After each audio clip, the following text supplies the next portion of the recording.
কমিটিদের অবহেলা, কমিটিদের অবহেলা, হে বসলো মেলা, জবাব তোমায় দিতে হবে কি বা অবদান। কেমন মুসলমান তুমি, কেমন মুসলমান, কেমন মুসলমান তুমি, কেমন মুসলমান। জলসার নামে মেলায় ঘুরো, শোনো না কোরআন। কেমন মুসলমান তুমি, কেমন মুসলমান। লিল্লাহি তাকবীর। আনন্দগঞ্জ শুক্রবারী জামিয়া ইসলামিয়া লিল বানাতের উন্নতিকল্পে আয়োজিত আজকের এই ধর্মীয় সভার সুনির্বাচিত সুযোগ্য শ্রদ্ধেয় সভাপতি মহাশয়, বিজ্ঞাপিত অবিজ্ঞাপিত আকাশের তারকা সদৃশ্য উলামায়ে কেরাম তৎসহ শ্রোতামণ্ডলীদের, নারী পুরুষ ছোট বড় জাতি ধর্ম বর্ণ নির্বিশেষে প্রত্যেক বয়োজ্যেষ্ঠ সমবয়স্ক ও বয়োকনিষ্ঠদের জানাই যথাক্রমে যথাযোগ্য শ্রদ্ধা, শুভেচ্ছা ও স্নেহশেষ ভালোবাসা। আজকের এই ধর্মসভায় আমার আলোচনার বিষয় আদর্শ সমাজ গঠনে নবী মুহাম্মদ সাল্লাল্লাহু আলাইহি ওয়াসাল্লাম। একটা আদর্শ সমাজ গঠনে নবী মুহাম্মদ সাল্লাল্লাহু আলাইহি ওয়াসাল্লামের কি অবদান, তিনি কোন পদ্ধতিতে কেমনভাবে তিনি একটি আদর্শ সমাজ গঠন করেছিলেন, এই বিষয়ে আমাদের জ্ঞান অর্জন করা অপরিহার্য। তার আগে আপনাদের কাছে আমার বিনীত অনুরোধ, যারা রাস্তায় চলাফেরা করছেন, হাঁটাহাঁটি করছেন, দোকানে ঘুরছেন, অনুরোধ সাপেক্ষে বলছি সামনে এসে বসে যান, আলোচনা শুনুন। জলসা প্রতি রাতে হয় না, ঘোরাফেরা প্রতিদিনই করতে পাবেন। অন্তত আজকের দিনে ঘোরাফেরা বন্ধ করে সামনে এসে বসে আলোচনা শুনুন, আমার জন্য সুবিধা হবে, আপনার জন্য সুবিধা হবে। আশা করি বক্তব্য থেকে আপনি কিছু পাবেন ইনশাআল্লাহ। আদর্শ সমাজ বা আইডিয়াল সোসাইটি অত্যন্ত গুরুত্বপূর্ণ একটি বিষয়। প্রথমত জানেন যে আদর্শ সমাজ কাকে বলে। সমাজ বলতে আমরা কি বুঝি? সমাজ মানে হচ্ছে যেই জায়গাতে বিভিন্ন ধরনের মানুষ, বিভিন্ন মানসিকতার মানুষ, বিভিন্ন ক্যাটাগরির মানুষ সমান আচরণের ভিত্তিতে, সমান সুযোগ সুবিধার ভিত্তিতে বসবাস করে, ওইটাকে বলা হয় সমাজ। সমাজে যেমন আলেম রয়েছে, মাস্টার রয়েছে, শিক্ষিত মানুষ রয়েছে, তেমন সমাজে অশিক্ষিত মানুষ রয়েছে। যেমন সমাজে দানশীল মানুষ রয়েছে, তেমন সমাজে চোর ডাকাত রয়েছে। যেমন সমাজে দয়াশীল মানুষ রয়েছে, তেমন সমাজে খুনি বদমাশ রয়েছে। পরবেন বা আপনি পোশাকটা পরলে, আপনাকে একটা মেয়ে হেঁটে যাচ্ছে, ওই মহিলার পেটে বাচ্চা আছে, দুইজন ব্যক্তি রাস্তার ধারে বসে আছে। এবার ওই দুইজন ব্যক্তি তারা আপোষে বলা বলি করছে, ওই যে রাস্তা দিয়ে মেয়েটা যাচ্ছে, ওর পেটে বাচ্চা আছে, আচ্ছা বলতো ওর পেটে ছেলে আছে না মেয়ে আছে? তো একজন বলছে ওর পেটে মেয়ে আছে, আর একজন বলছে না না না ওর পেটে ছেলে আছে। ও বলছে ওর পেটে মেয়ে আছে, আর একজন বলছে ওর পেটে ছেলে আছে। দুইজনে ভীষণ তর্কাতরি, আরে ওর পেটে মেয়ে আছে না ওর পেটে ছেলে আছে।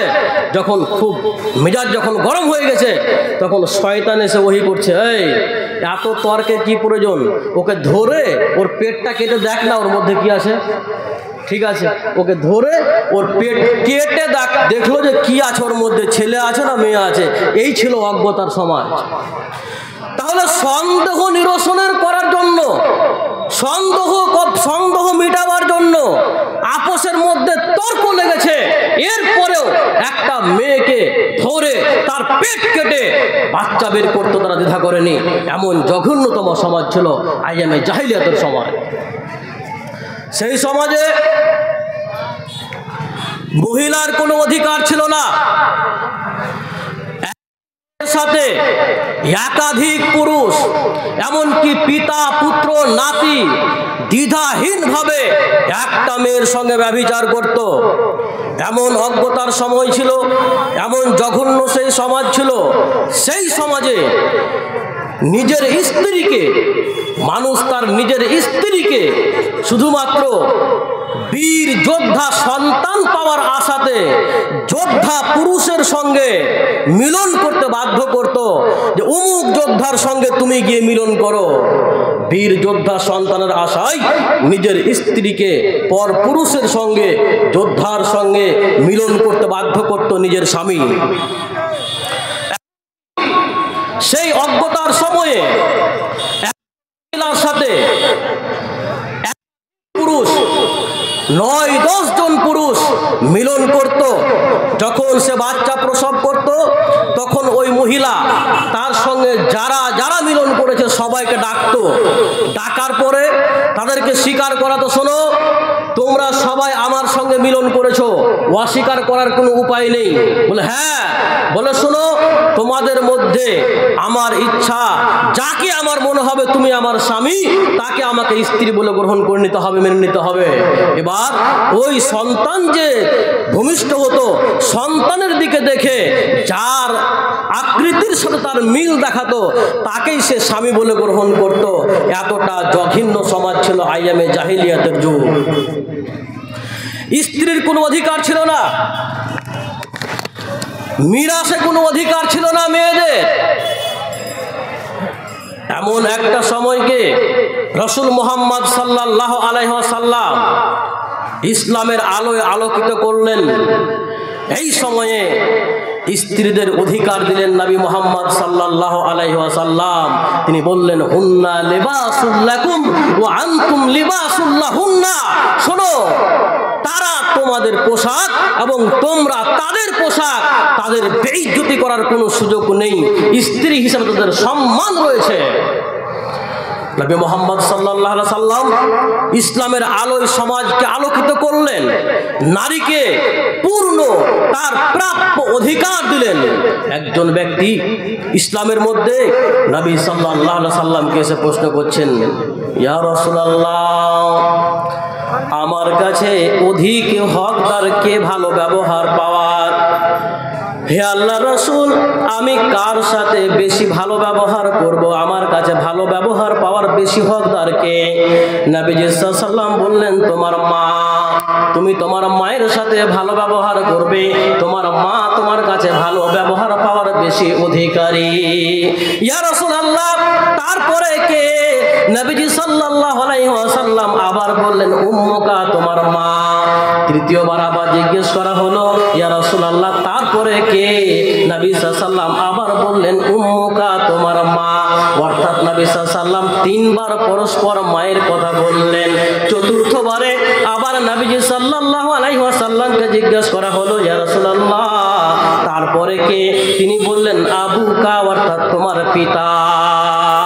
যে নারীর জাহিলি যুগে কোনো অধিকার ছিল না, যার স্ত্রী হিসাবে কোনো মান মর্যাদা ছিল না, যার মাতা হিসাবে কোনো অধিকার ছিল না, এমন মহিলাকে নবী সাল্লাল্লাহু আলাইহি ওয়াসাল্লাম 70% মর্যাদার অধিকারী বানিয়ে দিলেন। যে একজন মা সন্তানের কাছে অধিক পরিমাণে ভালোবাসা, ভালো ব্যবহার পাওয়ার অধিকার রাখে। যেই সমাজে দ্বিধাহীন ভাবে মাটিতে পুঁতে ফেলতো, আইয়ামে জাহিলিয়াতে অর্থাৎ অজ্ঞতার যুগে যদি কারো কন্যা সন্তান জন্ম লাভ করত, কন্যা সন্তান জন্ম লাভ করলে পিতার মুখ কালো হয়ে যেত। আহারে, আমার মেয়ে হয়েছে, সমাজকে কি করে আমি মুখ দেখাবো? আমার মানিজ্যত সব লুণ্ঠন হয়ে গেল, মানিজ্যত আমার না। যখন কন্যা সন্তানের সুসংবাদ দেওয়া হতো তখন লজ্জায় তার মুখ কালো হয়ে যেত। বিসমিল্লাহির রহমানির রহিম। وإذا بشر أحدهم بالأنثى ظل وجهه مسودا وهو كظيم যখন তাদের কাউকে কন্যা সন্তানের সুসংবাদ দেওয়া হতো, ও শোনো গো তোমার কন্যা সন্তান জন্ম লাভ করেছে, তখন তার লজ্জায় মাথা হেঁট হয়ে যেত, অন্ধকার যেন হয়ে যেত, মুখটা তার কালো হয়ে যেত, চিন্তায় পড়ে যেত এই সন্তানকে বাঁচিয়ে রাখবো নাকি জীবন্ত মাটিতে পুঁতে ফেলবো। মুখ কালো হয়ে যায়, মেয়ে হলে আর সমাজে মুখ দেখানো যাবে না। সমাজের মানুষ কি বলবে, মান সম্মান রক্ষা করার জন্য জীবন্ত একটা ফুটফুটে বাচ্চাকে, সুন্দর একটা ফুটফুটে কন্যাকে, নিজের কলিজার টুকরো সন্তানকে, আপনার মেয়ের গায়ে আঁচড় লাগলে আপনার কলিজা ফেটে যায়। আপনার মেয়ের ভালোর জন্য আপনি সর্বস্ব ত্যাগ করেন, মেয়েকে সুশিক্ষা দেওয়ার জন্য, মেয়ের শান্তির জন্য, মেয়ের নিরাপত্তার জন্য আপনি আজীবন পরিশ্রম চালিয়ে যান, মেয়ের বিয়ে দিয়ে দেন, তারপরও আপনার টেনশন মিটে না মেয়েকে কি লাগবে, কি দিলে আমার মেয়ে ভালো থাকবে, কি করলে আমার জামাই মেয়েকে ভালোবাসবে। আপনি কত চেষ্টা করেন আপনার মেয়ের জন্য, এইরকম একটা মেয়েকে, নিজের মেয়েকে, ফুটন্ত জ্বলন্ত চেহারার মেয়েকে, ফুটফুটে জীবন্ত মেয়েকে নিয়ে গিয়ে মাটি খুঁড়ে জীবন্ত মাটিতে পুঁতে ফেলতো। এমন একটা অবস্থা ছিল জাহেলিয়াতের যুগে। নবীজি সাল্লাল্লাহু আলাইহি সাল্লাম তাফসীর ইবনে কাসিরের মধ্যে এসেছে, কায়েস নামে একজন ব্যক্তি নবী সাল্লাল্লাহু আলাইহি সাল্লামকে এসে বলছেন, ইয়া রাসূলুল্লাহ, আমি জাহেলি জামানায় আমার একাধিক কন্যাকে আমি জীবন্ত মাটিতে পুঁতে ফেলেছি, ইয়া রাসূলুল্লাহ, আমার এখন করণীয় কি বলেন, আমি এখন কি করতে পারি? নবীজি সাল্লাল্লাহু আলাইহি ওয়াসাল্লাম বললেন, তুমি জয়টা কন্যা সন্তান মাটিতে পুঁতেছো, তয়টা গোলাম আজাদ করে দাও। জয়টা কন্যা সন্তান জীবন্ত মাটিতে পুঁতেছো, তয়টা গোলাম আজাদ করো। বলে, ইয়া রাসূলুল্লাহ, আমি তো গোলামের মালিক নই, আমি হচ্ছি উটের মালিক, আমার উট রয়েছে, আমার গোলাম নেই, আমি গোলাম আজাদ করতে পারি না। রাসূলুল্লাহ সাল্লাল্লাহু আলাইহি ওয়াসাল্লাম ওই ব্যক্তিকে বললেন, তুমি জয়টা কন্যা সন্তান তুমি মাটিতে পুঁতেছো, তুমি তয়টা উটকে তুমি দান করে দাও। একাধিক কন্যা সন্তানকে মাটিতে পুঁতে ফেলা হতো। সম্মানিত সুধী, যখন ইসলাম আসলো, নবী সাল্লাল্লাহু আলাইহি ওয়াসাল্লাম সেই সমাজকে, সেই সমাজে ইসলামের আলো যখন জ্বালিয়ে দিলেন, ইসলামের মধ্যে কন্যা সন্তানের অধিকার দিলেন, তিনি স্পষ্টভাবে ঘোষণা করলেন, মান কানা লাহু সালাসু বানাতিন, যদি কারো 3টা কন্যা সন্তান থাকে, ফাসাবারা আলাইহিন্না, তাদের উপরে সে সবর করে নাই, ধৈর্য ধারণ করে নাই, ওয়াসাকাহুন্না, তাদেরকে পান করায় খাওয়ায়, ওয়াকাসাহুন্না, তাদেরকে পোশাক পরায়, হুন্না লাহু হিজাবাম মিনান নারি ইয়াউমাল কিয়ামা, তার জন্য জাহান্নামে ঢাল হয়ে যাবে ওই কন্যা সন্তান। 3টা কন্যা সন্তান যদি কেউ ভালোভাবে লালন পালন করতে পারে, তার জন্য ওই কন্যা সন্তান আখিরাতের জাহান্নাম থেকে ঢাল হয়ে যাবে। নবী মুহাম্মদ সাল্লাল্লাহু আলাইহি ওয়াসাল্লাম চরম একটা নোংরা, চরম একটা বর্বর সমাজকে তিনি ইসলামের আলোতে নিয়ে আসলেন। যেভাবে কন্যা সন্তানকে হত্যা করা হতো, ইসলামের পরে, ইসলামের মধ্যে কন্যা সন্তানের অধিকার নবী মুহাম্মদ সাল্লাল্লাহু আলাইহি সাল্লাম ঘোষণা করলেন। 3টা কন্যা সন্তান হলে তার জন্য জাহান্নাম থেকে কন্যা সন্তান ঢাল হয়ে যাবে, আর হয়ে যাবে। সম্মানিত সুধী, এবার চলুন, নবী মুহাম্মদ সাল্লাল্লাহু আলাইহি সাল্লাম যেই ওয়েতে, যেই পদ্ধতিতে ইসলামী সমাজ, আদর্শ সমাজ গঠন করেছিলেন, আমাদেরকেও সেই আদর্শ সমাজ গঠন করতে হলে আমাদেরকে সেই পদ্ধতি ফলো করতে হবে। নবী সাল্লাল্লাহু আলাইহি সাল্লামের আদর্শ অনুযায়ী আমাদেরকে সমাজ গঠন করতে হবে। আজকের সমাজ আর ইসলামী সমাজ নেই। আজকের সমাজ আবার জাহেলি সমাজে পরিণত হয়েছে। জাহেলি যুগে যেমন ভাবে মানুষ মানুষকে দ্বিধাহীন ভাবে হত্যা করত, আজকের দিনেও মানুষ মানুষকে দ্বিধাহীন ভাবে হত্যা করছে সামান্য কারণে। জাহেলি যুগে যেইভাবে মেয়েকে জ্যান্ত কবর দেওয়া হতো, আজকে জ্যান্ত ফুটফুটে বাচ্চাকে কবর দেওয়া হয় না, কিন্তু মায়ের পেটেই তাকে মেরে দেওয়া হচ্ছে। এটা সন্তান, অথবা এটাও তো সন্তানকে হত্যা করার সমতুল্য। জাহিলি যুগে যেমন জেনা ব্যভিচার যেমন ব্যাপক ছিল, যেমন স্বাভাবিক ছিল, আজকের দিনেও জেনা ব্যভিচার স্বাভাবিক হয়ে গেছে। যেখানে সেখানে প্রকাশ্যে আজকে জেনা হচ্ছে।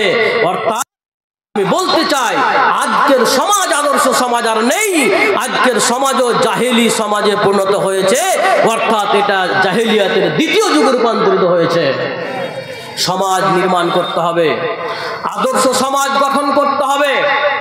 আদর্শ সমাজ যদি গঠন করতে না পারেন, যদি সভ্য সমাজ গঠন করতে না পারেন, আপনার জীবনের 16 আনাই বৃথা, আপনার জীবনের কোনো মূল্য নেই।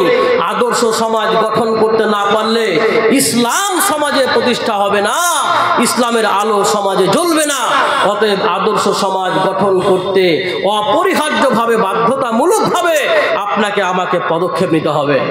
নবী সাল্লাল্লাহু আলাইহি ওয়াসাল্লাম কিভাবে আদর্শ সমাজ গঠন করেছেন?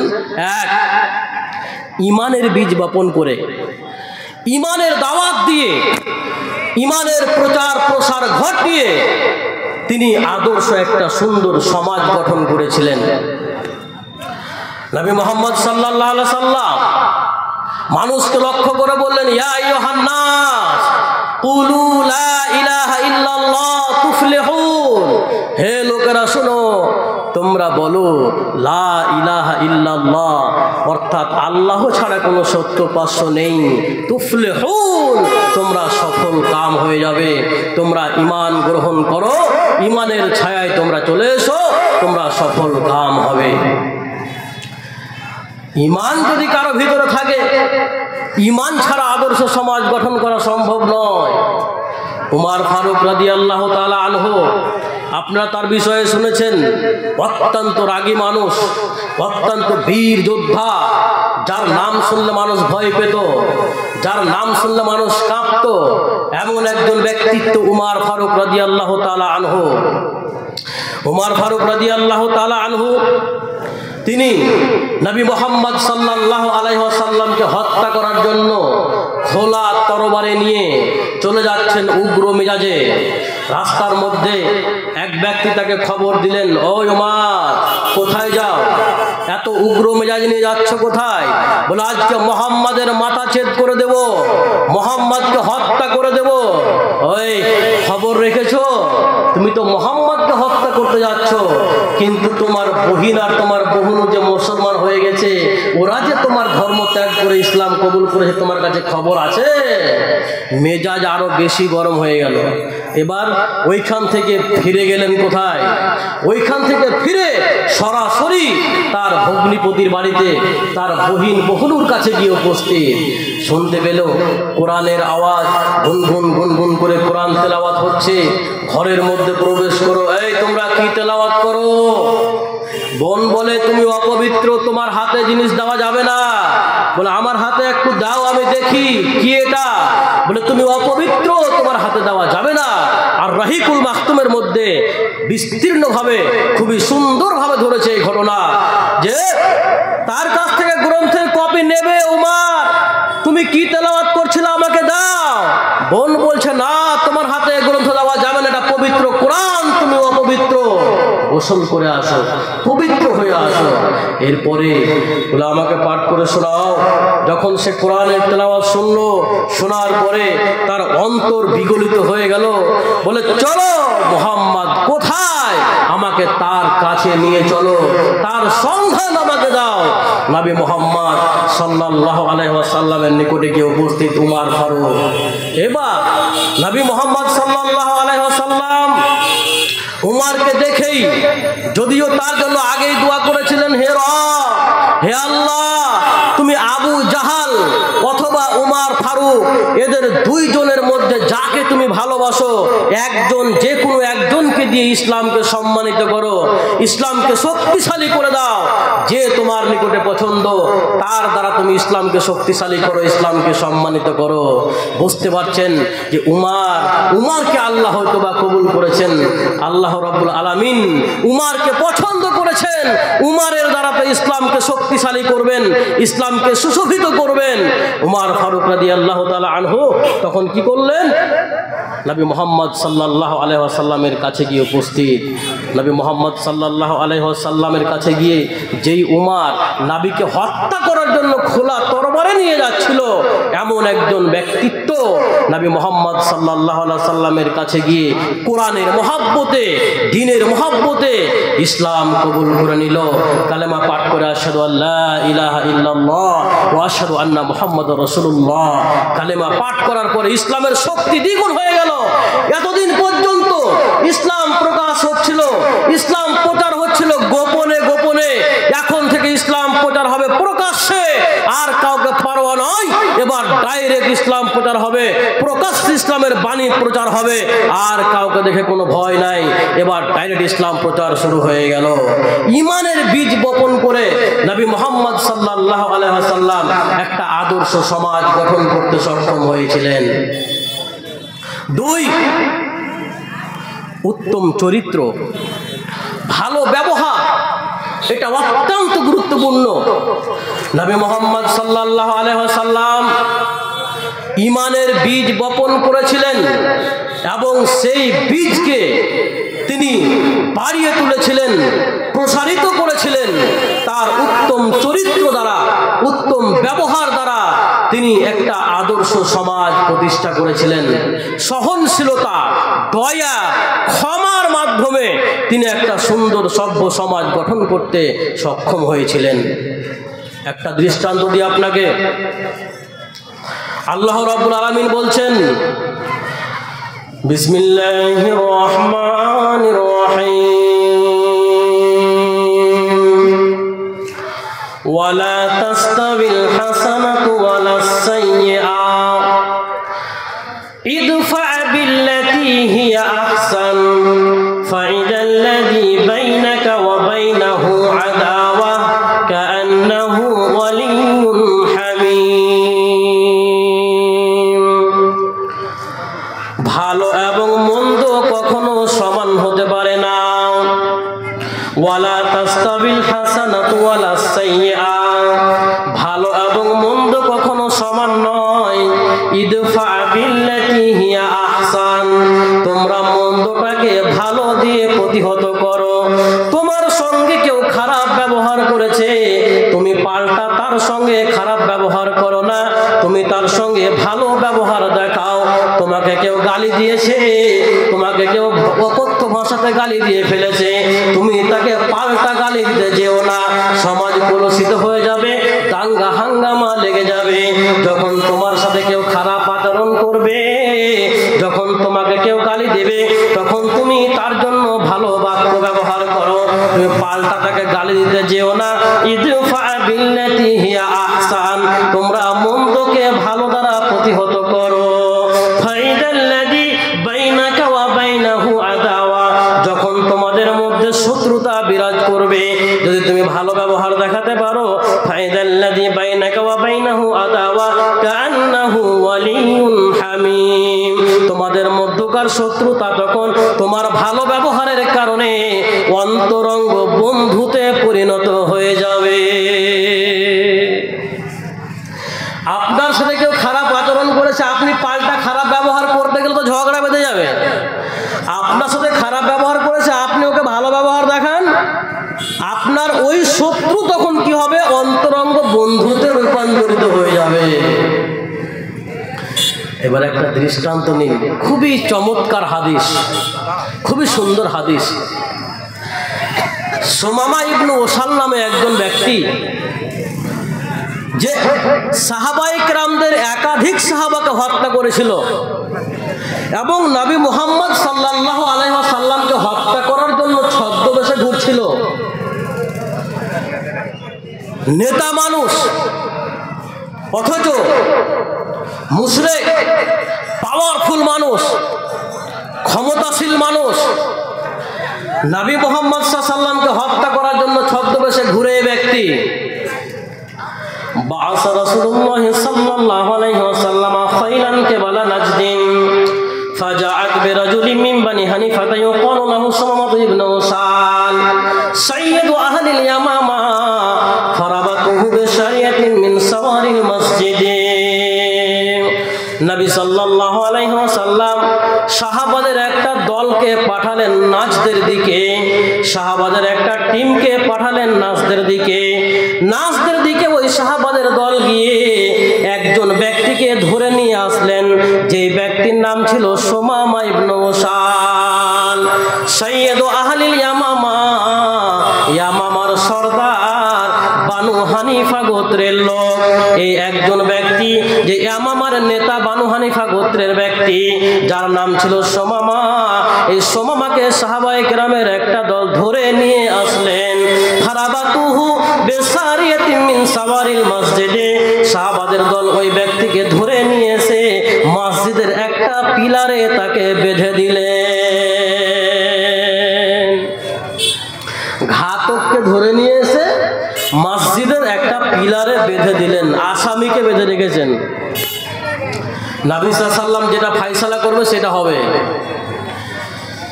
নবী সাল্লাল্লাহু আলাইহি ওয়াসাল্লাম ওই ঘাতকের দিকে এক পা দুই পা করে এগিয়ে গেলেন। এগিয়ে গিয়ে সুমামা ইবনে উসালকে জিজ্ঞেস করছেন, নবীজি মাজা ইনদাকা ইয়া সুমামা, সুমামা তোমাকে কেমন লাগছে বলো, তুমি কেমন আছো, নিজের কাছে তোমাকে কেমন মনে হচ্ছে তুমি বলো। সুমামা আসামি, ঘাতক ব্যক্তি, এবার নবী সাল্লাল্লাহু আলাইহি ওয়াসাল্লামের প্রশ্নের উত্তর দিয়ে বলছে, ইনদি খায়রুন ইয়া মুহাম্মদ, হে মুহাম্মদ আমাকে ভালোই লাগতেছে, আমি ভালো আছি। ইন তাকতুল তাকতুল জাদামিন ওয়া ইন তুনইম আলা শাকিরিন ওয়া ইন কুনতা তুরিদুল মাল ফাসালতুতা মিনহুমা সিতা। ভালোবাসি বলার পরে এবার নবী সাল্লাল্লাহু আলাইহি ওয়াসাল্লামকে তিনটা প্রস্তাব দিচ্ছে। তিনটা প্রস্তাব, যারা বিচারক আছেন সমাজের খুব ভালো করে শুনেন, এর মধ্যে বিচার করার যোগ্যতা আপনার অর্জন হয়ে যাবে। কিভাবে আপনি সমাজে বিচার করবেন, এই হাদিসের মধ্যে অকল্পনীয় শিক্ষা রয়েছে, অকল্পনীয় শিক্ষা রয়েছে হাদিসে। সুমামা জ্ঞানী মানুষ, নেতা মানুষ, পয়সাওয়ালা মানুষ, ক্ষমতাশালী মানুষ। নবী মুহাম্মদ সাল্লাল্লাহু আলাইহি ওয়াসাল্লামকে তিনটা প্রস্তাব দিচ্ছেন। ইন তাকতুল তাকতুল জাদামিন, যদি আপনি আমাকে হত্যা করে দেন তাহলে আপনি একজন খুনি মানুষকে হত্যা করবেন, অর্থাৎ আমি একজন ঘাতক, আমি একজন খুনি, আপনি আমাকে হত্যা করলে হত্যা করার আপনার অধিকার রয়েছে। হত্যা করলে আপনি হত্যা করতেই পারেন। আর যদি আপনি আমার উপরে অনুগ্রহ করেন, যদি আমাকে দয়া করে ছেড়ে দেন, তাহলে আপনি একজন কৃতজ্ঞশীল ব্যক্তির উপরে দয়া করবেন। অর্থাৎ যদি আমাকে হত্যা না করে পরিত্রাণ দিয়ে দেন, তাহলে আমি আপনার চিরকৃতজ্ঞ থাকব।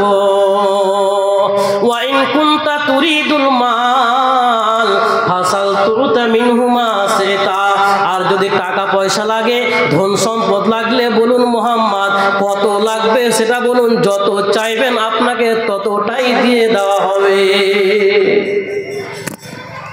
হত্যা করলে হত্যা করেন, ছেড়ে দিলে পরে কৃতজ্ঞ থাকবো। আর যদি আপনি টাকা পয়সা চান, ধন সম্পদ চান, তাহলে বলেন কতটা লাগবে, যতটা চাইবেন ততটা আপনাকে দিয়ে দেব। নেতা মানুষ তো টাকার কোনো অভাব নেই, চান না, যা চাইবেন মুহ মাগায় না আপনাকে দিয়ে দেওয়া হবে। নবীজি সাল্লাল্লাহু আলাইহি ওয়াসাল্লাম সেখান থেকে ফিরে আসলেন। দ্বিতীয় দিন আবার গিয়ে ওই আসামিকে নবীজি বলছেন, মাজা ইনদাকা ইয়া সুমামা, সুমামা কেমন আছো বলো, কেমন লাগছে তোমাকে। এবার সুমামা আবার আগের মতোই উত্তর দিয়ে বলছে, ইনদি খায়রুন ইয়া মুহাম্মদ, হে মুহাম্মদ আমাকে ভালোই লাগতেছে, আমি নিজেকে ভালো ফিল করতেছি। আবার ওই তিনটা কথা বলছে, ইন তাকতুল তাকতুল জাদামিন, যদি হত্যা করেন তাহলে আপনি একজন খুনি মানুষকে হত্যা করবেন। ওয়াইন তুনইম আলা শাক শাকিরিন, আর যদি অনুগ্রহ করে আমাকে ছেড়ে দেন, যদি দয়া করে আমাকে মাফ করে দেন, তাহলে আমি আপনার চিরকৃতজ্ঞ থাকব। ওয়া ইন কুনতা তুরিদুল মাল ফাসালতুতা মিনহু মা শিতা, আর যদি সম্পদ লাগে বলেন, টাকা পয়সা লাগলে বলেন, যতটা চাইবেন ততটাই আপনাকে দিয়ে দেওয়া হবে। 2 দিন শেষ, নবী সাল্লাল্লাহু আলাইহি ওয়াসাল্লাম আবার সেখান থেকে ঘুরে গেলেন, কিছু বলছেন না। 3য় দিন নবীজি আবার গেলেন। নবীজি সাল্লাল্লাহু আলাইহি ওয়াসাল্লাম আবার গিয়ে ওই আসামিকে জিজ্ঞেস করছেন, মাযা ইনদাকা ইয়া সুমামা, বলো সুমামা কেমন আছো বলো। সুমামা এবার বুঝতে পেরেছে যে ইনি হয়তো আমার উপরে রহম করতে পারে। এবার সুমামা চালাক মানুষ, এবার সে কি করেছে, রহম করার কথাটাকে আগে বলছে। ইনতুনইম আলা শাকিরিন, যদি অনুগ্রহ করেন আমার উপরে, তাহলে আপনি একজন কৃতজ্ঞশীল ব্যক্তির উপরে দয়া করবেন। দয়া করলে আমি আপনার চিরকৃতজ্ঞ থাকবো। ওয়াইন তাকতুল জাদামিন, আর যদি আমাকে হত্যা করে দেন, তাহলে আপনি একজন খুনি মানুষকে হত্যা করবেন। ওয়াইন কুনতা তুরিদুল মাল ফাসালতুতা মিনহু মা শিতা, আর যদি সম্পদ লাগে বলেন, টাকা পয়সা লাগলে বলেন, যতটা চাইবেন ততটাই দিয়ে দেওয়া হবে। আহারে কি নবীজির চরিত্র! আমি পৃথিবীর কোনো নেতাকে দেখিনি, আমি পৃথিবীর কোনো বিচারককে দেখিনি, আমি পৃথিবীর কোনো সমাজ সেবককে দেখিনি একটা আসামির সাথে, একটা ঘাতকের সাথে 3 দিন ধরে এই মতো ভাবে ভালো আচরণ করেছেন এমন কোনো ব্যক্তিকে আমি পৃথিবীতে দেখিনি।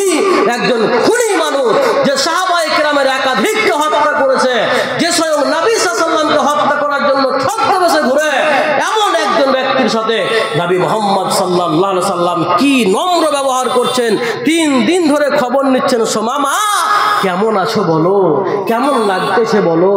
কি নবীজির চরিত্র! নবীজি সাল্লাল্লাহু আলাইহি ওয়াসাল্লাম সাহাবায়ে কেরামদের বললেন, ওর বাঁধনটা খুলে দাও, ওকে ছেড়ে দাও, ওর বাঁধন খুলে দাও, ওকে মসজিদের পিলার থেকে মুক্তি দিয়ে দাও। আজকে ইসলাম বিদ্বেষীরা বলে না, নবী মুহাম্মদ এক হাতে তরবারি আর এক হাতে কোরআন নিয়ে ইসলাম প্রতিষ্ঠা করেছে, সমাজ গঠন করেছে। তাদের এই দাবি ডাহা মিথ্যাচার, তাদের এই দাবি চূড়ান্ত মিথ্যা। নবী মুহাম্মদ সাল্লাল্লাহু আলাইহি সাল্লাম যদি তরবারি নিয়ে ইসলাম প্রতিষ্ঠা করতেন, তরবারি নিয়ে সমাজ গঠন করতেন, তাহলে এই ব্যক্তিকে হত্যা করার সুযোগ ছিল কি ছিল না? সুযোগ ছিল, তিনি হত্যা করলেন না। যারা বলে নবী মুহাম্মদ ইসলাম প্রতিষ্ঠা করেছে তরবারি দিয়ে, না, এটা মিথ্যা কথা। নবী সাল্লাল্লাহু আলাইহি ওয়াসাল্লামকে টাকা দিয়ে কেনা যায় না। সুমামা কিনতে চেয়েছিল টাকা দিয়ে, মুহাম্মদ কত লাগবে বলো, দিয়ে দেব। টাকা দিয়ে নবীকে কেনা যায় না। কাফেররা বলেছিল, ওরে মুহাম্মদ এক হাতে চাঁদ এক হাতে সূর্য দিয়ে দিব, পৃথিবীর মালিক বানিয়ে দিব, ইসলাম ধর্ম প্রচার করা ছেড়ে দে। না, তিনি পরোয়া করেননি, আমি তোদের সাথে একমত নই। লাকুম দীনুকুম ওয়ালিয়া দীন, আমার জন্য আমার দিন, তোদের জন্য তোদের দিন। তোদের ধর্ম আমি মানব না, আমার ধর্ম তোরা না আসলেও আমি তোদের সাথে এগ্রিমেন্টে যাব না। সেই ব্যক্তিকে ছেড়ে দেওয়া হলো। যখন হাতের বাঁধন খুলে দেওয়া হলো, ফাজাআ বিনাখলিম কারীবিম মিনাল মসজিদে, ওই ব্যক্তি মসজিদের নিকটে একটা জলের ট্যাঙ্কির কাছে গিয়ে উপস্থিত হলো। একটা জলের চৌবাচ্চা যেখানে অল্প জল রয়েছে, সেইখানে গিয়ে সুমামা গোসল করলো। আর গোসল করার পরে মসজিদে এসে প্রবেশ করলো। নবী সাল্লাল্লাহু আলাইহি ওয়াসাল্লামের সামনে এসে এবারে কালেমা পাঠ করছে, আশহাদু আল্লা ইলাহা ইল্লাল্লাহু ওয়া আন্না মুহাম্মাদার রাসূলুল্লাহ, আমি সাক্ষ্য দিচ্ছি নিশ্চয় আল্লাহ ছাড়া কোনো সত্য উপাস্য নেই, এবং আরো সাক্ষ্য দিচ্ছি নিশ্চয় মুহাম্মদ আল্লাহর রাসূল। নবীজি সাল্লাল্লাহু আলাইহি ওয়াসাল্লামের উত্তম ব্যবহারে অন্তর গলে গেল, লোহার মতো অন্তর একদম মম হয়ে গলে গিয়ে নবীজি সাল্লাল্লাহু আলাইহি ওয়াসাল্লামের কাছে ইসলাম গ্রহণ করে নিল। যে ব্যক্তি নবীকে হত্যা করার জন্য ঘুরছিল ওই ব্যক্তি নবী সাল্লাল্লাহু আলাইহি ওয়াসাল্লামের চরিত্রে মুগ্ধ হয়ে ইসলাম গ্রহণ করে নিল। এবার ইসলাম গ্রহণ করার পরে এবার নবী সাল্লাল্লাহু আলাইহি ওয়াসাল্লামের কাছে ওই ব্যক্তি আবার তিনটা কথা বলছেন। আগে বলেছিল তিনটা, মনে আছে কথা? হত্যা করলে হত্যা করেন, ক্ষমা করলে ক্ষমা করেন, আর টাকা লাগলে টাকা দেব। এখানে বিচার করার সময় দেখবেন প্রথমত ক্ষমার পথ খুঁজবেন। যদি আসামিকে যদি ক্ষমা করে দেয় তাহলে ক্ষমা পেয়ে গেল, ক্ষমা করতে পারে। ক্ষমা করতে না চাই তাহলে কেসাস, বদলা, খুনের বদলে খুন।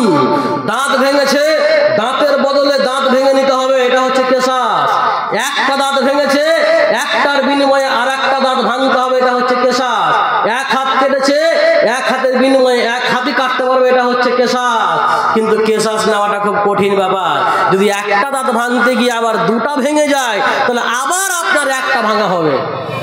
অতএব ক্ষমা করলে ক্ষমা করে দাও, ক্ষমা না করলে কেসাস, বদলা। আর যদি বদলা নেওয়া কঠিন হয় তখন দিয়া অর্থাৎ টাকা পয়সা দিয়ে ক্ষতিপূরণ দিয়ে দেওয়া যায়। বিচারের তিনটা ধাপ: ক্ষমা, বদলা অথবা টাকা পয়সা জরিমানা। এবার চলেন, এবার ওই ব্যক্তি আবার তিনটা কথা বলছেন নবীজি সাল্লাল্লাহু আলাইহি ওয়াসাল্লামকে। কি তিনটা কথা? হে মুহাম্মদ, এতদিন পর্যন্ত আপনার চেহারার চাইতে নিকৃষ্ট চেহারা আমার কাছে আর কারো ছিল না। এতদিন পর্যন্ত আপনার চেহারার চাইতে অপ্রিয় চেহারা, নিকৃষ্ট চেহারা আমার কাছে আর কারো পৃথিবীতে ছিল না। আমি এখন বলছি শোনো, আমি এখন বলছি আপনার চেহারাটা আমার কাছে পৃথিবীর সবচাইতে উত্তম চেহারা। আপনার দিন, আপনার জীবন ব্যবস্থা, আপনার ধর্ম এতটা আমার কাছে নিকৃষ্ট ছিল, আপনার ধর্মের চাইতে নিকৃষ্ট ধর্ম আমার কাছে আর কারো ছিল না। আমি এখন বলতেছি আপনার ধর্মের চাইতে উত্তম ধর্ম আমার কাছে আর কারো নেই। আপনার শহর আমার কাছে সব চাইতে নিকৃষ্ট শহর ছিল, আপনার শহরের চাইতে নোংরা শহর আমার কাছে আর ছিল না। আমি এখন বলতেছি আপনার শহরের চাইতে উত্তম শহর আমার কাছে আর কিছু নাই। কি পরিবর্তন দেখছেন, একদম আকাশ জমিন পরিবর্তন। এবার বলছে নবীজি, আপনার সাহাবারা আমাকে এমন অবস্থায় ধরে এনেছে যখন আমি বাইতুল্লাহর তওয়াফ করছিলাম, বাইতুল্লাহর তওয়াফ করার জন্য গিয়েছিলাম, আর ওই সময়তে আমাকে আপনার দলের লোকেরা ধরে এনেছে। অর্থাৎ সেই সময়ে কাফের মুশরিকরাও তওয়াফ করত। এখন আমার ব্যাপারে আপনি কি আদেশ দেবেন? নবী সাল্লাল্লাহু আলাইহি ওয়াসাল্লাম বললেন, তুমি যাও, তুমি বাইতুল্লাহর তওয়াফ করতে পারো। এবার সেখানে যখন গেলেন, সুমামাকে দেখে একজন ব্যক্তি বলছে, ও সুমামা, তুমি নাকি শুনলাম দিন ত্যাগ করেছো, ধর্ম ত্যাগ করেছো। বলে, আমি ধর্ম ত্যাগ করিনি রে, ওয়ালাকিন আসলামতু মা রাসূলিল্লাহি সাল্লাল্লাহু আলাইহি ওয়াসাল্লাম। বরং আমি দিন ত্যাগ করিনি, আমি বরং নবী সাল্লাল্লাহু আলাইহি ওয়াসাল্লামের কাছে আমি দিন গ্রহণ করেছি, আমি ইসলাম কবুল করেছি। এবং শুনে নাও, এতদিন পর্যন্ত যে ইয়ামামা থেকে যে গমগুলো তোমাদের নিকটে আসতো, আজকের পর থেকে নবী মুহাম্মাদের আদেশ ছাড়া একটা গমের দানা তোমাদের নিকটে আর যাবে না। সুবহানাল্লাহ। শত্রু ছিল চরম শত্রু, জানি দুশ্মন, হয়ে গেল অন্তরঙ্গ বন্ধু। কিসে হলো? ইদফা বিল্লাতি হিয়া আহসান, মন্দকে ভালো দ্বারা প্রতিহত করো। ফাইদাল্লাযী বাইনাকা ওয়া বাইনাহু আদাওয়া কাআন্নাহু ওয়ালিয়ুন হামীম। যদি ভালো দ্বারা মন্দকে দবাতে পারো তাহলে তোমার যে শত্রু সে অন্তরঙ্গ বন্ধুতে রূপান্তরিত হবে। রহমতে আলাম ইমামে জাহান, রহমতে আলাম ইমামে জাহান, সাহাবীরা আতর লাগায় ওই নবীজির ঘাম,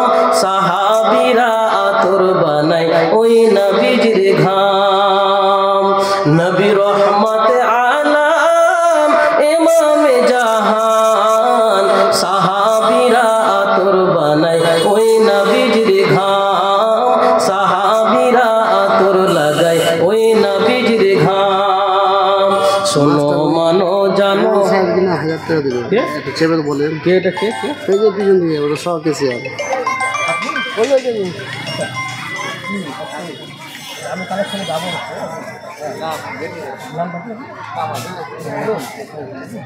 আচ্ছা, কামাল হোসেন মাস্টার মশাই 1000 টাকা দিয়েছে। আল্লাহুম্মা সাল্লি আলাইহি বারাকাল্লাহু ফি আহলিকা ওয়া মালিকা। আল্লাহ রাব্বুল আলামিন তার যেন কবুল করেন, ইহকাল পরকাল যেন সুখের করেন, যেন হায়াতে তাইয়্যিবা দান করেন।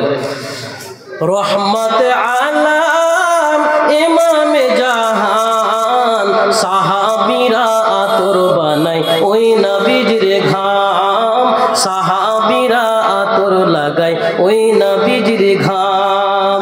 শোনো মানো জানো কেমন আমার নবীজি, যাহার পাগল চন্দ্র সূর্য তারকারাজি।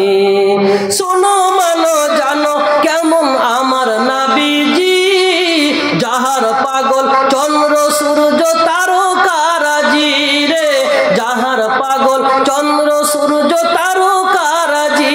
তোমরা আরো শুনবানি সুন্দর কাহিনী, আরো শুনবানি সুন্দর কাহিনী। জান্নাতের ওই রুমে রুমে সুখের নাম, জান্নাতের ওই রুমে রুমে সাজানো নাম। নবী রহমতে আলাম ইমামে জাহান, সাহাবীরা আতর বানাই ওই নবীজির ঘাম, সাহাবীরা আতর লাগাই ওই নবীজির ঘাম। প্রথম প্রথম মসজিদেতে খেজুর গাছের নাম, যাকে ধরে খুতবা দিতেন রাসূল আকরাম। প্রথম প্রথম মসজিদে ওই খেজুর গাছের নাম, যাকে ধরে খুতবা দিতেন রাসূল আকরাম, যাকে ধরে খুতবা দিতেন রাসূল আকরাম। গাছটা নবীর বিরহে একদিন কাঁদিতে রহে, গাছটা নবীর বিরহে একদিন কাঁদিতে রহে। হতবাক হয়ে দেখে যত সাহাবায়ে কেরাম, হতবাক হয়ে দেখে যত সাহাবায়ে কেরাম। নবী রহমতে আলাম ইমামে জাহান, সাহাবীরা আতর বানাই ওই নবীজির ঘাম। নবীজির চরিত্র কত সুন্দর ছিল। একটা গাছ যখন মেম্বার তৈরি করা হয়নি, আমরা যে মসজিদে জুমার মসজিদে যে কাঠের মেম্বারে দাঁড়িয়ে খুতবা দিই, যখন এই মেম্বার যখন তৈরি করা হয়নি, তখন নবী সাল্লাল্লাহু আলাইহি সাল্লাম একটা শুকনো গাছে তিনি হেলান দিয়ে গাছটাকে সাহারা করে গাছে ভর দিয়ে বা গাছটাকে ধরে তিনি খুতবা দিতেন। একজন মিস্ত্রি নবী সাল্লাল্লাহু আলাইহি সাল্লামকে বললেন, ইয়া রাসূলুল্লাহ, যদি আপনি অনুমতি দেন তাহলে একটা মেম্বার বানিয়ে দেওয়া হবে, একটা মেম্বার বানিয়ে দেব। নবী সাল্লাল্লাহু আলাইহি সাল্লামের অনুমতি নিয়ে এবার ওই মিস্ত্রি মেম্বার বানিয়ে দিল। মেম্বার বানিয়ে দেওয়ার পরে এবার নবী মুহাম্মদ সাল্লাল্লাহু আলাইহি সাল্লাম মেম্বারে উঠে যখন ভাষণ দিচ্ছেন, ওই গাছকে আর ধরেননি। গাছে এতদিন ভাষণ দিচ্ছিলেন, গাছ ধরে গাছে হেলান দিয়ে, এবার মেম্বার তৈরি হয়েছে, মেম্বারে দাঁড়িয়ে ভাষণ দিচ্ছেন। সহিহ বুখারীর হাদিস, ওই গাছটার ভিতর থেকে এমন ধরনের কান্না ভেসে আসলো যেন হাদিসে 10 মাসের গর্ভবতী উটনির বাচ্চা প্রসব করার সময় যেমন আওয়াজ হয়, যেমন কান্না হয়, এই মতো 10 মাসের গর্ভবতী উটনির যেমন কান্না হয়, এমন ধরনের কান্নার আওয়াজ ওই গাছের কাছ থেকে ভেসে আসলো। নবীজি সাল্লাল্লাহু আলাইহি সাল্লাম বুঝতে পারলেন এই গাছ থেকে কান্না আসছে। নবী সাল্লাল্লাহু আলাইহি সাল্লাম নেমে গিয়ে ওই গাছে হাত দিলেন, ওই গাছের কান্না থেমে গেল। সুধী মণ্ডলী, নবীজির চরিত্র কতটা মধুর ছিল। চলেন, সুন্দর চরিত্র দিয়ে আপনাকে ইসলাম গঠন করতে হবে। যদি আপনার চরিত্র ভালো না হয়, আপনি সমাজ গঠন করতে পারবেন না, আদর্শ সমাজ আপনার দ্বারা গঠন করা হবে না। ভালো ব্যবহার দিতে হবে, ভালো ব্যবহারে মুগ্ধ হয়ে মানুষ আপনার কথা শুনবে।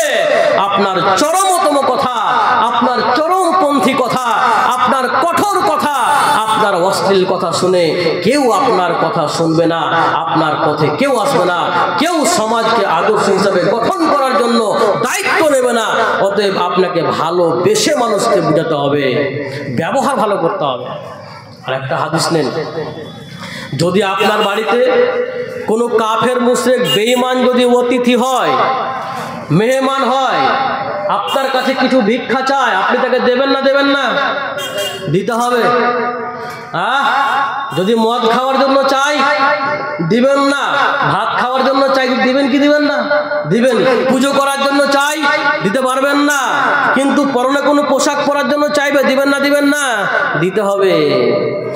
নবীজি সাল্লাল্লাহু আলাইহি ওয়াসাল্লামের বাড়িতে কোনো একদিন একজন কাফের বেঈমান অতিথি হয়ে গেল।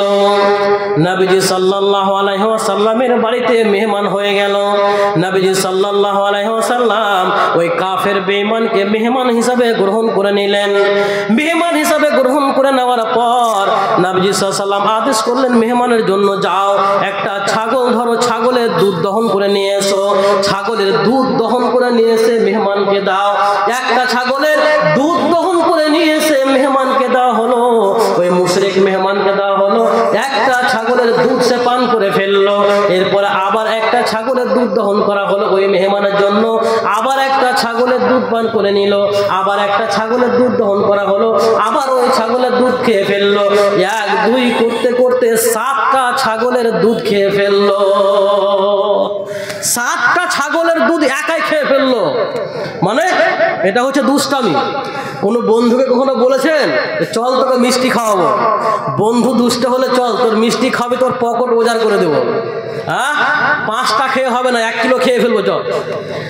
ওই কাফের মেহমান নবীজিকে কষ্ট দেওয়ার জন্য, নবীজিকে সমস্যায় ফেলার জন্য এক এক করে 7টি ছাগলের দুধ পান করে ফেললো।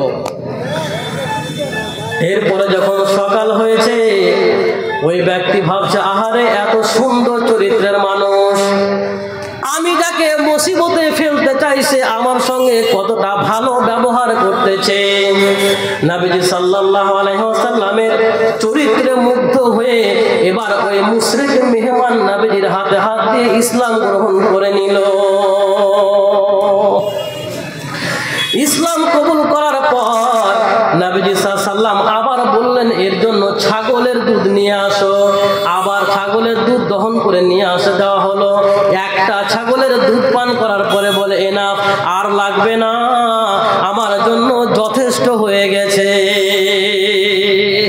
ঈমান আনার আগে 7টা ছাগলের দুধ খেয়েছে, আর ঈমান গ্রহণ করার পরে একটা ছাগলের দুধ পান করার পরে আর খেতে পারছে না। নবী সাল্লাল্লাহু আলাইহি ওয়াসাল্লাম বলেন, শোনো, বেঈমান কাফেররা 7 পেটে খায় আর ঈমানদার 1 পেটে খায়। অতএব বন্ধু, যদি আপনার বাড়িতে কোনো কাফের বেঈমান যদি মেহমান হতে চায়, যদি আপনার কাছে সাহায্য চায়, আপনি কাফের বেঈমানের সাথে আপনি অন্যায় আচরণ করতে পারবেন না। আপনি কাফের বেঈমানকেও আপনি সহযোগিতা করবেন। বেঈমান মুশরিক হলেও আপনি তাকে পেটে খাবার দেবেন। নবীজি কি দিয়ে আনলেন? চরিত্র দিয়ে। ধমক দেখে না, চরিত্র দিয়ে ইসলামের মধ্যে নিয়ে আসলেন। আর একটা দৃষ্টান্ত আপনাকে দেব, অত্যন্ত চমৎকার ঘটনা, অনেক লম্বা হাদিস। নবীজি সাল্লাল্লাহু আলাইহি ওয়াসাল্লাম এক পর্যায়ে রোম সম্রাট হেরাক্লিয়াসের নিকটে ইসলামের দাওয়াত পাঠিয়েছেন চিঠির মাধ্যমে।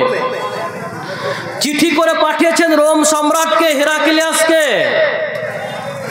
যে মুহাম্মদের পক্ষ থেকে হেরাক্লিয়াসের প্রতি, রোম সম্রাটের প্রতি চিঠি, শান্তি অবতীর্ণ হোক। যারা সত্যের আনুগত্যের পথে রয়েছে, সালামুন আলা মান ইত্তাবা আল হুদা, শান্তি অবতীর্ণ হোক যে ব্যক্তি হেদায়েতের অনুসরণ করে। আসলিম তাসলাম, আপনি ইসলাম গ্রহণ করেন, শান্তিতে আপনি থাকবেন। হেরাক্লিয়াসকে দাওয়াত দিচ্ছেন ইসলামের নবী সাল্লাল্লাহু আলাইহি ওয়াসাল্লাম চিঠি পাঠিয়ে। এবার বাদশা হেরাক্লিয়াস আবু সুফিয়ানকে তার দলবল সহ বাদশা তার নিজের কাছে ডাকলো, শোনো, দলবল সহ আমার কাছে এসো। আবু সুফিয়ান নিজের সঙ্গী সাথী নিয়ে এবার ওই বাদশা হেরাক্লিয়াসের কাছে গিয়ে উপস্থিত। এবার বাদশাহ হেরাক্লিয়াস বলে, ওই শোনো, যেই লোক নাবি বলে দাবি করেছে তোমাদের মধ্যে, যে নবুয়তের দাবি করেছে, ওই লোকের সবচাইতে নিকট আত্মীয় কে, সবচাইতে কাছের মানুষ কে বলো। তখন আবু সুফিয়ান বলছে, আমি সবচাইতে ওর নিকট আত্মীয়, মানে চাচা ভাতিজার সম্পর্ক। এবার বলে তুমি কাছে এসো। আবু সুফিয়ানকে ডেকে নেওয়া হলো কাছে। আর আবু সুফিয়ানের সঙ্গে যারা ছিল, ওর সঙ্গী সাথী যারা ছিল, ওরাকে বলো তোমরা পাশে বসো পিছনে, আমি যেগুলো প্রশ্ন করব, যদি এই ব্যক্তি কোনো ভুল কথা বলে, মিথ্যা কথা বলে, অর্থাৎ আবু সুফিয়ান মিথ্যা বললে তোমরা চট করে বলে দিবা যে এ মিথ্যাবাদী, মিথ্যা কথা বলছে। আবু সুফিয়ান বলে, যদি আল্লাহর কসম আমার মধ্যে যদি লজ্জা না থাকতো আমি মুহাম্মাদের ব্যাপারে মিথ্যা কথা বলে দিতাম, কিন্তু আমার মধ্যে লজ্জা রয়েছে, আমাকে আমার সঙ্গী সাথীরা বেঈমান প্রমাণিত করে দেবে, আমাকে মিথ্যুকভাবে সাব্যস্ত করে দেবে, এই জন্য আমি কোনো রকমের মিথ্যা কথা বলতে পারবো না। এবার বাদশাহ হেরাক্লিয়াস প্রথমে প্রশ্ন করছে ওই আবু সুফিয়ানকে, আচ্ছা বলো তো, যে ব্যক্তি নবুয়তের দাবি করেছে তার বংশ মর্যাদা কেমন, কেমন বংশের লোক? আবু সুফিয়ান বলে, বংশ মর্যাদার দিক দিয়ে সম্ভ্রান্ত বংশের ছেলে, বংশ মর্যাদা ভালো রয়েছে, ভালো বংশের ছেলে। এবার বাদশাহ আবার প্রশ্ন করছে, বলো এর পূর্বে কি কখনো কেউ এইভাবে ইসলামের, এইভাবে নবুয়তের দাবি করেছে? বলে না না না, এর পূর্বে কখনো কেউ নবী হওয়ার দাবি করে নাই। বলে বলো, যে ব্যক্তি নবুয়তের দাবি করেছে এই ব্যক্তির পূর্বপুরুষ কোনো বাদশাহ ছিল নাকি? বলে না না না, পূর্বপুরুষ কোনো বাদশাহ রাজা ছিল না। বলে আবু সুফিয়ান বলো, এই ব্যক্তি যে ইসলামের দাওয়াত দিচ্ছে বা নবুয়তের দাবি করেছে, এর দাওয়াতকে গ্রহণ করছে দুর্বল লোকেরা নাকি সবল লোকেরা, সম্ভ্রান্ত লোকেরা দাওয়াত কবুল করছে নাকি দুর্বল লোকেরা দাওয়াত কবুল করছে? বলে যারা দুর্বল তারা দাওয়াত কবুল করছে। বলে এবার বলো, যারা দাওয়াত কবুল করছে এদের সংখ্যাটা বাড়ছে না কমছে? তখন উত্তর দিচ্ছে আবু সুফিয়ান, এদের সংখ্যা দিন দিন বেড়েই চলেছে, বাড়তে আছে। বলে বলো, কেউ কি এর ধর্ম গ্রহণ করার পরে, দিন কবুল করার পরে কেউ কি আবার বেদিন হয়েছে নাকি? অর্থাৎ ইসলাম কবুল করার পরে আবার ইসলাম থেকে ফিরে চলে গেছে নাকি? বলে না না না, ইসলাম কবুল করার পরে কেউ ইসলাম ত্যাগ করে আর আসে না। বলে বলো, যে লোকটা নবী বলে দাবি করেছে এই লোকের উপরে কেউ, এই লোকের ধর্ম গ্রহণ করার পরে কেউ অসন্তুষ্ট হয়েছে নাকি? বলে না, কেউ অসন্তুষ্ট হয় নাই। এবার বলো, ওই লোক তোমাদেরকে কিসের দাওয়াত দেয়, কি করতে বলে বলো? বলে ওই লোক বলে এক আল্লাহকে মেনে নাও, আল্লাহ ছাড়া অন্য কাউকে ইলাহ বলে মানিও না, এক আল্লাহকে মেনে নাও এবং তোমরা চরিত্র গঠন করো, এক আল্লাহকে মেনে নাও, চরিত্র গঠন করো, নামাজ